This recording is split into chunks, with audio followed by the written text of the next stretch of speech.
നമ്മൾ ഇന്ന് എടുക്കുന്ന class what are the features of Indian constitution.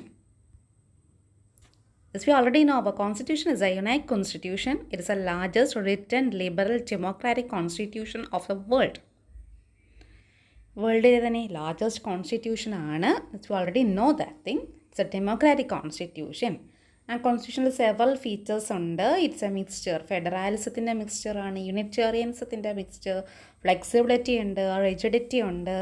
അതെന്താണെന്നുള്ളത് നമ്മൾ വരുന്ന പോർഷൻസിൽ പറയുന്നുണ്ട്. എന്നോട്ടാണ് ഇന്ത്യൻ കോൺസ്റ്റിറ്റ്യൂഷൻ ഇംപ്ലിമെൻ്റ് ആയ from 26 January 1950. Since its inauguration on 26 January 1950, the Constitution of India has been successfully guiding the path and progress of India. ഇനിയാണ് what are the silent features of the constitution of India. First one is written and detailed constitution. Written constitution എന്ന് പറയുമ്പോൾ നമുക്ക് കോൺസ്റ്റിറ്റ്യൂഷനെ, വേൾഡിലെ കോൺസ്റ്റിറ്റ്യൂഷനെ we can divide into written, unwritten, evolved and enacted. Written constitution example, most of the കോൺസ്റ്റിറ്റ്യൂഷൻസും written ആണ്, എഴുതപ്പെട്ട constitution. ഒരു പ്രത്യേക ബോഡി ഡെലിബറേറ്റ് ആയിട്ട് എഴുതിയിട്ടുണ്ടെങ്കിൽ അത് റിട്ടേൺ കോൺസ്റ്റിറ്റ്യൂഷനാണ്. India, USA, France, Canada everything written ആണ്. അൺറിട്ടേൺ കോൺസ്റ്റിറ്റ്യൂഷന് ഇറ്റ് ഈസ് എന്താണ്, കസ്റ്റംസും കൾച്ചറും കൊണ്ട് ഇവോൾവ് ചെയ്ത കോൺസ്റ്റിറ്റ്യൂഷൻസിനെയാണ് അൺറിട്ടേൺ കോൺസ്റ്റിറ്റ്യൂഷൻ എന്ന് നമ്മൾ വിളിക്കുന്നത്. അതിൻ്റെ എക്സാമ്പിൾ ബ്രിട്ടൻ ആണ്. കോൺസ്റ്റിറ്റ്യൂൻ്റ് അസംബ്ലി ആണ്. നമുക്കറിയാം നമ്മുടെ കോൺസ്റ്റിറ്റ്യൂഷൻ ആരാണ് തയ്യാറാക്കിയത്? It is a constituent assembly. Constituent assembly took 2 years, 11 months and 18 days to write and enact the constitution. It took the constituent assembly 2 years, 11 months and 18 days to write and enact the constitution.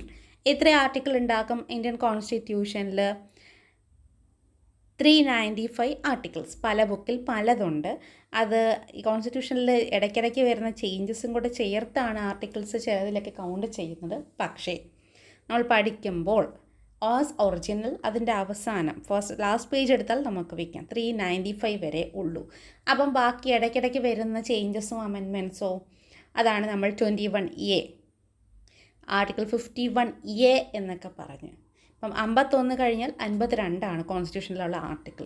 അതിൻ്റെ ഇടയിൽ നമുക്ക് ഒരു article കൊണ്ടുവരണമെങ്കിൽ അത് 51A, 51B, 51C, 51D അങ്ങനെയാണ് കോൺസ്റ്റിറ്റ്യൂഷനിൽ articles വരുന്നത്.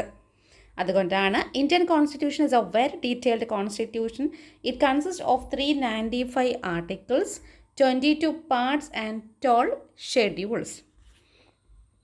ഈ constitution central ഗവൺമെൻറ്റിന് വേണ്ടി മാത്രമുള്ളതാണോ? നമ്മളുടെ സെൻറ്ററിനും സ്റ്റേറ്റ്സിനും ഇന്ത്യക്കാകമാനം നമുക്ക് ഒറ്റ കോൺസ്റ്റിറ്റ്യൂഷനാണ് ഉള്ളത്. എന്തുകൊണ്ട് അങ്ങനെ ഞാൻ എടുത്തു പറഞ്ഞു?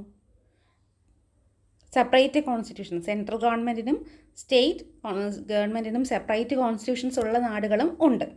നമുക്ക് ഇന്ത്യയിൽ ഒരൊറ്റ കോൺസ്റ്റിറ്റ്യൂഷനേ ഉള്ളൂ. It is consist of 395 articles divided into 22 parts with 12 schedules. It is very bigger than US constitution. US constitution എടുത്തതിനെക്കാട്ടിലും ഫ്രഞ്ച് കോൺസ്റ്റിറ്റ്യൂഷനിലെക്കാട്ടിലും ഒക്കെ വളരെയധികം ബിഗറായ ഒരു കോൺസ്റ്റിറ്റ്യൂഷനാണ് ഇന്ത്യൻ കോൺസ്റ്റിറ്റ്യൂഷൻ. നമുക്ക് 395 ആർട്ടിക്കിൾസ് ഉണ്ട്. US കോൺസ്റ്റിറ്റ്യൂഷനുള്ള ആർട്ടിക്കിൾസ് എന്ന് പറയുന്നത് 7 ആർട്ടിക്കിൾസേ USA കോൺസ്റ്റിറ്റ്യൂഷനിൽ ഉള്ളൂ. ഫ്രഞ്ച് കോൺസ്റ്റിറ്റ്യൂഷനിൽ ഉള്ളത് 89 ആർട്ടിക്കിൾസ് ആണ്. ഇനി അപ്പം നമ്മളിവിടെ പഠിച്ച point it's written and detailed constitution. Next is self made and enacted constitution. കഴിഞ്ഞ ഭാഗത്ത് പറഞ്ഞിരുന്നു കോൺസ്റ്റിറ്റ്യൂഷൻസിനെ നമുക്ക് എങ്ങനെ ഡിവൈഡ് ചെയ്യാം. This written, unwritten, evolved and enacted constitutions. Written already examples ചെയ്യുന്നൊക്കെ പറഞ്ഞു. റിട്ടൺ, അൺറിട്ടൺ എന്ന് പറഞ്ഞു.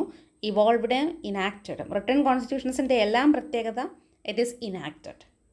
റിട്ടേൺ കോൺസ്റ്റിറ്റ്യൂഷൻസ് ഇനാക്റ്റഡ് ആയിരിക്കും. ഇനാക്റ്റഡ് എന്ന് വെച്ചാൽ that constitution is made by a particular body. ഒരു പ്രത്യേക ബോഡി ഡെലിബറേറ്റ് ആയിട്ട് ക്രിയേറ്റ് ചെയ്തതാണ്. ഇന്ത്യൻ കോൺസ്റ്റിറ്റ്യൂഷൻ അങ്ങനെ ഡെലിബറേറ്റ് ആയിട്ട് ക്രിയേറ്റ് ചെയ്ത ബോഡിയുടെ പേര് നമുക്കറിയാം കോൺസ്റ്റിറ്റ്യൂവൻ്റ് അസംബ്ലി.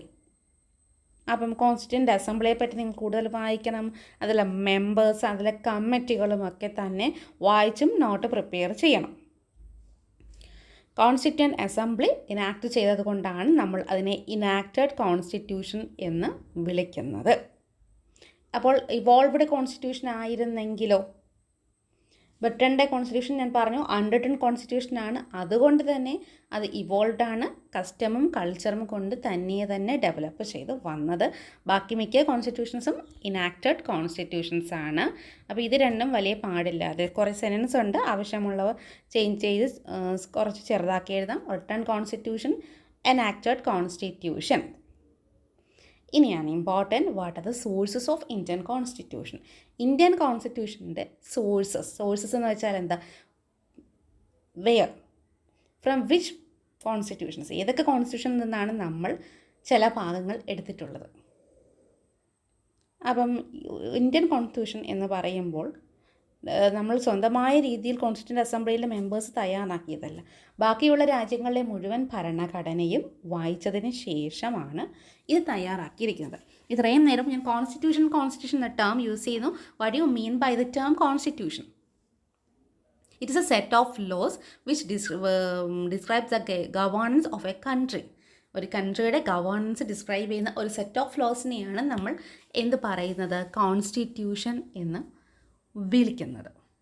നമ്മുടെ ഇന്ത്യയുടെ സോഴ്സസ് എടുത്തു കഴിഞ്ഞാൽ നമ്മുടെ കോൺസ്റ്റിറ്റ്യൂഷൻ ഇത്രയും ലാർജ് ആവാനുള്ള കാരണം നമ്മൾ ബാക്കി എല്ലാ കോൺസ്റ്റിറ്റ്യൂഷനിൽ നിന്നും നല്ല ഭാഗങ്ങൾ മുഴുവൻ എടുത്തിട്ടുണ്ടായിരുന്നു.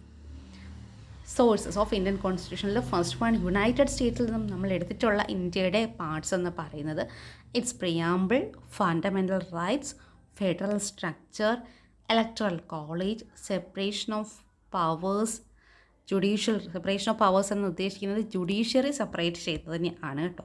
Separation of judiciary from the executive ആണ് നമ്മളവിടെ ഉദ്ദേശിക്കുന്നത്. കംപ്ലീറ്റ് സെപ്പറേഷൻ ഓഫ് പവേഴ്സ് അല്ല. Impeachment of the president and removal of judges, ഇതെല്ലാം യുണൈറ്റഡ് സ്റ്റേറ്റ്സിൻ്റെ കോൺസ്റ്റിറ്റ്യൂഷനിൽ നിന്നും നമ്മൾ എടുത്തിട്ടുള്ളതാണ്. അയർലൻഡിൻ്റെ കോൺസ്റ്റിറ്റ്യൂഷനിൽ നിന്നും എടുത്തിരിക്കുന്നത് directive principles of state policy. Canadian കോൺസ്റ്റിറ്റ്യൂഷനിൽ നിന്നും എടുത്തിരിക്കുന്നത് quasi federal form of government. Quasi federal എന്ന് ഉദ്ദേശിക്കുന്നത് both centre and state have powers. Central ഗവൺമെൻറ്റിനും സ്റ്റേറ്റ് ഗവൺമെൻറ്റിനും കൂടുതൽ പവർ ഉണ്ട്. അതായത് distribution of powers between central and state government. മറ്റൊന്ന് residuary powers of the central ഗവൺമെൻറ്റും കനേഡിയൻ കോൺസ്റ്റിറ്റ്യൂഷനിൽ നിന്നുമാണ് എടുത്തിട്ടുള്ളത്. നിങ്ങൾക്ക് മനസ്സിലാക്കുന്നതിന് വേണ്ടിയാണ് ഞാൻ ഇത്രയും സോഴ്സസ് പറഞ്ഞിരിക്കുന്നത്.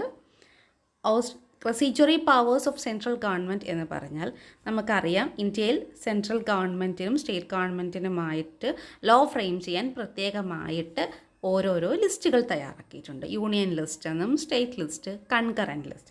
യൂണിയൻ ലിസ്റ്റ് എന്ന് കേൾക്കുമ്പോൾ തന്നെ അറിയാം it is for union government. State list it is for states. ഇനി both the union government and state government can make law from concurrent list. Concurrent ലിസ്റ്റിൽ നിന്നും സെൻട്രൽ ഗവൺമെൻറ്റിനും സ്റ്റേറ്റ് ഗവൺമെൻറ്റിനും ലോ ക്രിയേറ്റ് ചെയ്യാൻ പറ്റും. മറ്റൊന്ന്, ഇത് മൂന്നും കഴിഞ്ഞിട്ട് ഈ മൂന്നിലും പെടാതെ എന്തെങ്കിലുമൊക്കെ അധികാരങ്ങൾ ഉണ്ടെങ്കിൽ അത് സെൻട്രൽ ഗവൺമെൻറ്റിനാണ്. അതാണ് റെസിജ്വറി പവർ എന്ന് നമ്മൾ വിളിക്കുന്നത്. ഏതാണ്? ഏതിലെങ്കിലും സെൻട്രൽ യൂണിയൻ ലിസ്റ്റിലോ സ്റ്റേറ്റ് ലിസ്റ്റിലോ കൺകറൻറ്റ് ലിസ്റ്റിലോ പെടാത്ത അധികാരങ്ങളെ നമ്മൾ റെസിജ്വറി പവർ എന്ന് വിളിക്കുന്നു. ആ റെസിജ്വറി പവർ സെൻട്രൽ ഗവൺമെൻറ്റിന് കൊടുത്തതും എവിടെ നിന്ന് നമ്മൾ എടുത്തതാണ്? കനേഡിയൻ കോൺസ്റ്റിറ്റ്യൂഷനിൽ നിന്ന് എടുത്തതാണ്. ഓസ്ട്രേലിയൻ കോൺസ്റ്റിറ്റ്യൂഷനിൽ നിന്ന് എടുത്തിട്ടുണ്ട് freedom of trade and commerce. French കോൺസ്റ്റിറ്റ്യൂഷനിൽ നിന്നും ലിബർട്ടി, ഇക്വാളിറ്റി, ഫ്രട്ടേണിറ്റി.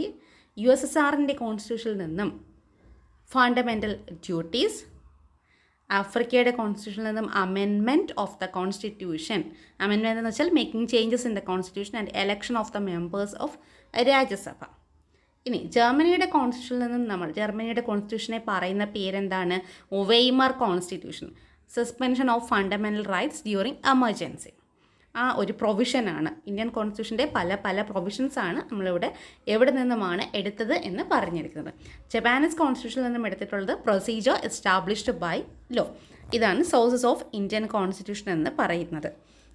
അപ്പം പല പല കോൺസ്റ്റിറ്റ്യൂഷനിൽ നിന്നുമാണ് നമ്മൾ ഇത്രയും കാര്യങ്ങൾ ഡെവലപ്പ് ചെയ്തേക്കുന്നത്. പ്രധാനപ്പെട്ടതെല്ലാം ഇവിടെ പറഞ്ഞിരിക്കുന്നത്. ഇനി മറ്റൊരു ഫീച്ചർ, ഇന്ത്യൻ കോൺസ്റ്റിറ്റ്യൂഷൻ്റെ മറ്റൊരു feature, it is both flexible and rigid constitution. Indian constitution എന്ന് പറയുമ്പോൾ അത് ഫ്ലെക്സിബിളും റിജിഡും ആണ്. ഫ്ലെക്സിബിൾ ആൻഡ് റിജിഡ് എന്ന് പറഞ്ഞാൽ എന്താണ്? കോൺസ്റ്റിറ്റ്യൂഷൻസിനെ നമുക്ക് റിജിഡ് എന്നും ഫ്ലെക്സിബിൾ എന്നും we can divide. Rigid constitution means it is very difficult to change the constitution. And a constitution cannot be amended very easily. It is known as rigid constitution. ഒരു constitution easy ആയിട്ട് amend ചെയ്യാൻ പറ്റിയില്ലെങ്കിൽ അതിനെ rigid constitution എന്നാണ് നമ്മൾ വിളിക്കുന്നത്. When a constitution cannot be amended easily, it is known as a rigid constitution. And what a flexible constitution means, those constitution which can be amended very easily. വളരെ ഈസിയായി amend ചെയ്യാൻ പറ്റുന്ന കോൺസ്റ്റിറ്റ്യൂഷനെ flexible constitution എന്നും very ഡിഫിക്കൽട്ട്ലി amend ചെയ്യാൻ പറ്റുന്ന കോൺസ്റ്റിറ്റ്യൂഷനെ rigid constitution എന്നുമാണ് വിളിച്ചിരിക്കുന്നത്. Coming to the Indian constitution, it is a mixture of both flexible and rigid constitution. Why? Because it can be amended by 3 ways. In the 3 ways, 2 ways are somewhat simple and the third one is very rigid. അതുകൊണ്ടാണ് Indian constitution is a combination of both flexible and rigid constitution എന്ന് പറഞ്ഞിരിക്കുന്നത്. It can be amended by simple majority. പാർലമെൻറ്റിൽ ഒരു ചെറിയ മെജോറിറ്റിയിൽ നമുക്ക് constitution amend ചെയ്യാം. ഇത് നമ്മൾ ഫസ്റ്റ് സെമസ്റ്ററിലെ ക്ലാസ്സുകളിൽ കേട്ടിട്ടുള്ള കാര്യങ്ങളാണ്. അമെൻമെൻറ്റ് നമ്മൾ ലെജിസ്ലേച്ചറിൻ്റെ പവറിൽ പഠിച്ചിട്ടുണ്ടായിരുന്നു. Can be amended by simple majority. Second one, 2/3 majority with absolute majority. പാർലമെൻറ്റിലെ 2/3 മെമ്പേഴ്സും ഉണ്ടായിരിക്കണം, ഒപ്പം അബ്സല്യൂട്ട് മെജോറിറ്റിയും ഉണ്ടായിരിക്കണം. 2/3 മെജോറിറ്റി വിത്ത് അബ്സല്യൂട്ട് മെജോറിറ്റി. 50% കൂടുതൽ ആ മെമ്പേഴ്സ് പ്രസൻറ്റുമായിരിക്കണം, 2/3 മെജോറിറ്റിയും കിട്ടണം. അതാണ് 2/3 majority with absolute majority. Third one is 2/3 majority with absolute majority and ratification of more than half of the States പകുതിയിൽ കൂടുതൽ സ്റ്റേറ്റുകൾ അംഗീകരിക്കുകയും കൂടി ചെയ്യണം. അതാണ് ratification of more than half of the States. So Indian constitution is a combination of both flexible and rigid one because it can be amended by simple majority, 2/3 majority with absolute majority, 2/3 majority with absolute majority and ratification of more than half of the states. ഇനി next one is preamble of the constitution. Indian കോൺസ്റ്റിറ്റ്യൂഷൻ്റെ പ്രധാനപ്പെട്ട ഒരു ഫീച്ചറാണ് preamble എന്ന് പറയുന്നത്. Preamble is known as introductory part of the constitution. Introductory part, preamble എന്ന് പറഞ്ഞാൽ കോൺസ്റ്റിറ്റ്യൂഷൻ്റെ introductory പാർട്ടാണ് എന്ന് പറഞ്ഞു. പ്രിയാമ്പിൾ എന്ന് കൊണ്ട് ഉദ്ദേശിക്കുന്നത് എന്താണ്? It is considered as a philosophy of the constitution. കോൺസ്റ്റിറ്റ്യൂഷൻ്റെ ഫിലോസഫിയാണ്. കോൺസ്റ്റിറ്റ്യൂഷൻ്റെ മനസ്സായിട്ടും ഫിലോസഫിയായിട്ടും സോളായിട്ടും ഒക്കെ നമ്മൾ പറയുന്നത് പ്രിയാമ്പിൾ ആണ്. പ്രിയാമ്പിൾ എന്തൊക്കെയാണ് പറഞ്ഞിരിക്കുന്നത്? It declares India as a sovereign socialist secular democratic republic. ഇന്ത്യയെ ഒരു sovereign socialist secular democratic republic ആയിട്ട് മാറ്റിയത് പറഞ്ഞിരിക്കുന്നത് എവിടെയാണ്? പ്രിയാമ്പിളിൽ ആണ്. ഈ പ്രിയാമ്പിൾ ഡീറ്റെയിൽ ആയിട്ട് ഓരോ പാർട്ടും നമ്മൾ എടുത്ത് പഠിക്കേണ്ടതാണ് അടുത്ത ഭാഗത്ത്. ഇവിടെ ജനറലി പറയുന്നതേ ഉള്ളൂ. ജനറലി മനസ്സിലാക്കേണ്ടത് preamble it is an introductory part of the constitution. കോൺസ്റ്റിറ്റ്യൂഷൻ്റെ ഇൻട്രൊഡക്ടറി പാർട്ടാണ്. It is a soul of the constitution. It is a key of the constitution. Constitution വായിച്ച് മനസ്സിലാക്കാൻ ബുദ്ധിമുട്ടുള്ളവർ പ്രിയാമ്പിൾ വായിച്ചാൽ എല്ലാം മനസ്സിലാക്കും. പ്രിയാമ്പിളിൽ ഉള്ള കാര്യങ്ങളെ പിന്നീട് അങ്ങോട്ട് എക്സ്പ്ലെയിൻ ചെയ്തിട്ടുള്ളൂ. അതാണ് പ്രിയാമ്പിളിൽ എങ്ങനെയാണ് പറഞ്ഞത്? India is declared as sovereign socialist secular democratic republic. അപ്പം ആ ഡെമോക്രാറ്റിക് റിപ്പബ്ലിക് സെക്യുലാരിസം ഇതൊക്കെ പിന്നീട് അങ്ങോട്ട് വരുന്ന ഫണ്ടമെൻ്റൽ റൈറ്റ്സിലും ഡയറക്ടീവ് പ്രിൻസിപ്പിൾസ് ഓഫ് സ്റ്റേറ്റ് പോളിസിയിലും ഇൻ ഡീറ്റെയിൽ പറഞ്ഞിട്ടുണ്ട്. പിന്നെ സെക്യുലർ പ്രൊവിഷൻസ് ഒരിടത്തല്ല ഒത്തിരി എടുത്തുണ്ട്. ഫണ്ടമെൻ്റൽ റൈറ്റിൽ വരുന്നുണ്ട്, എലക്ഷൻ കമ്മീഷൻ ഇലക്ട്രൽ പ്രൊവിഷൻസിൽ വരുന്നുണ്ട്. അങ്ങനെ ഓരോ ഈ പ്രിയാമ്പിളിലെ ഓരോ വേർഡും പിന്നീട് എടുത്ത് നോക്കിയാൽ നമ്മൾ പല കോൺസ്റ്റിറ്റ്യൂഷനിൽ പല ഭാഗത്തായിട്ടാണ് നമുക്ക് കാണാൻ സാധിക്കുന്നത്. So preamble declares India as a sovereign socialist secular democratic republic and also make India a welfare state. അപ്പോൾ ഇവിടെ നിങ്ങൾ പ്രിയാമ്പിളിൽ ഇപ്പോൾ ഫീച്ചറായിട്ട് പഠിക്കുമ്പോൾ 3 കാര്യങ്ങൾ ഓർക്കുക. Soul of the constitution, philosophy of the constitution, introductory part of the constitution, അല്ലെങ്കിൽ ഒന്നും കൂടെ key of the Indian constitution.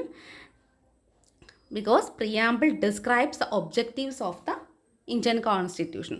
Indian കോൺസ്റ്റിറ്റ്യൂഷൻ്റെ ഒബ്ജക്റ്റീവ്സ് എല്ലാം തന്നെ പ്രിയാമ്പിളിൽ പറഞ്ഞിട്ടുണ്ട്. അതുകൊണ്ടാണ് കീ എന്നും ഫിലോസഫി എന്നും സോൾ എന്നുമൊക്കെ നമ്മൾ ഡിസ്ക്രൈബ് ചെയ്തിരിക്കുന്നത്. ഓക്കെ, അപ്പോൾ ഇത്രയും പറഞ്ഞ് നമ്മൾ ഇപ്പോൾ ഇത്ര 1, 2, 3, 4, 5 പോയിൻ്റേ പറഞ്ഞിട്ടുള്ളൂ. ബാക്കി ഭാഗം അടുത്ത വീഡിയോയിൽ പറയാം.